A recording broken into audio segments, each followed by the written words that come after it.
Introducing the all-new Seiko SLA061, not quite a Willard, not quite the Willard X.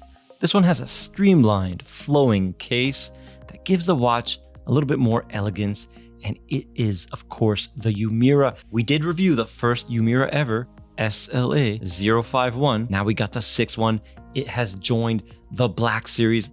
Seiko fans have taken to the Black Series, so all their dive watches are getting the Black Series treatment. Here, I think they did it the best. It's very subtle. It does have that creamy patina, but not overdone, and there's not too much orange. We have an orange seconds hand and Divers 200. That's it. So a little bit more classy and clean versus, let's say, the 63 MAS with the orange lume and the orange bezel, which is a little bit more playful. Which one do you gravitate towards? I think I like this one best. It is much more expensive, more than double the 63 MAS Black Series, coming in at $3,300 USD. Wow, okay, that's Marine Master 300 territory, but this one does have the 8L in it, a hand-assembled movement, and it is chronometer grade. It's not regulated, but it is truly a top tier caliber. We're gonna see it on the time grapher at the end of the video. One of my favorite details about the Uemura is that beautiful stepped case right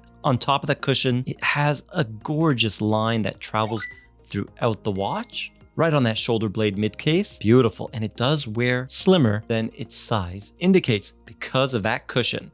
Now, speaking of size, these are the measurements. 44 millimeters in diameter, but we have the secret measurement at 40.7. What's the secret measurement? That's the bezel, how our eye sees the watch on our wrist and perceives the size. We have a thickness of 13 even, drilled lugs, and a lug to lug of 49.3. That's the crucial measurement. That's the longest one, but it is under that 50 mark. And we're gonna see it on my wrist in some faraway macros throughout the video, and you judge for yourself. 6.5 inch wrist, okay guys? Now the strap. Seiko was tricky here.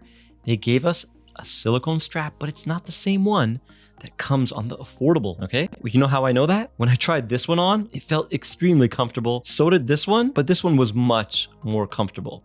And when we look at the back, we can see the Uemura has ridges or reliefs that maybe let a little bit of air in, let your skin breathe. These little details for the higher priced watch. And also the Uemura has a thinner keeper and a thinner milled out buckle. 63 MAS is thicker with a thicker buckle. And this Uemura is limited to 1,000 units. You can see the case back, it is flat. And we got number 137.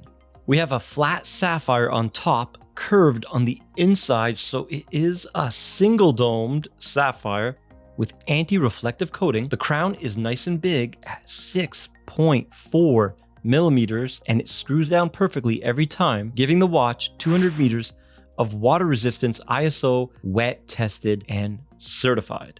Now, I forgot to mention that it does come with a bracelet, all right? And it's a fantastic bracelet.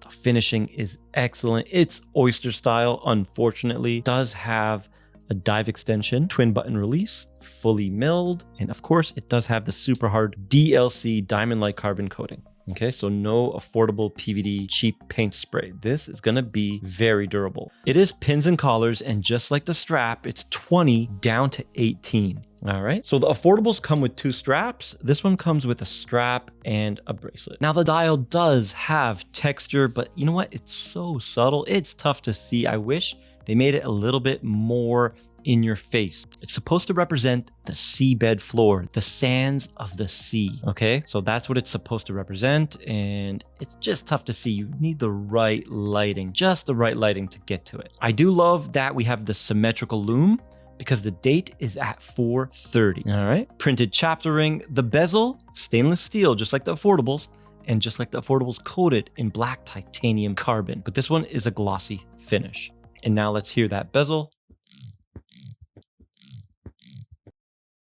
Lines up perfect, and it's super buttery and smooth, much more refined than the affordables. It has a creaminess to it, and big fan of the soft coin edge with a gentle taper over the 63 MAS. Now the dial is pressed. It is a Prospex dial. It doesn't have the deeply filled lume that we would see on an MM300, even though we have an MM300 price here. So keep that in mind. The hands are half brushed and half polished, and I'm gonna say the same thing. Wish it was completely brushed for better legibility, even though it's still very legible.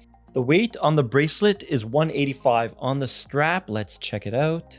124. All right, much better. Okay, we have the caliber 8L35B, fully in-house, made in the Grand Seiko studio, uses MEMS technology, and it's an absolute gem, as you can see here.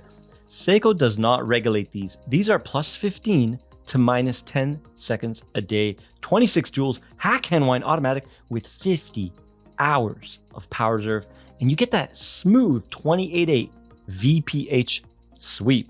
Beautiful. Okay, we are gonna do 12 down now to see the positional variance. How is this watch gonna react on your wrist? We got powerful amplitude still with no beat error, +6, +5, +5. All right, so doing very good. The 8L usually does very good. Let's ignore the first number and the fourth and final round +5. So 1 + 5, it's gonna do about +2 to +4 on the wrist. Okay, there is the Lume shot, very powerful. Seiko Lume Bright in green, and I love the reflection off the single dome on the inside. All right, not as strong as Marine Master for sure, but it's pretty good. And look at that symmetry because of the black date disc at 430. The new Uemura is absolutely gorgeous and it feels premium. Positive impression of quality here.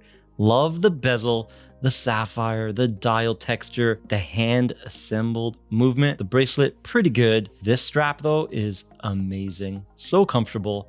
It gets a thumbs up from me. And if you have the wrist, then you gotta get it. If I had the wrist, I would get it. I'm wearing a 36. I do gravitate towards the smaller watches, but if I had the wrist, I would get this for sure. It's a beauty. So guys, if you're still here, remember to subscribe, give the video a like, and maybe check out the videos on the right of your screen right now, and I'll see you in the next one.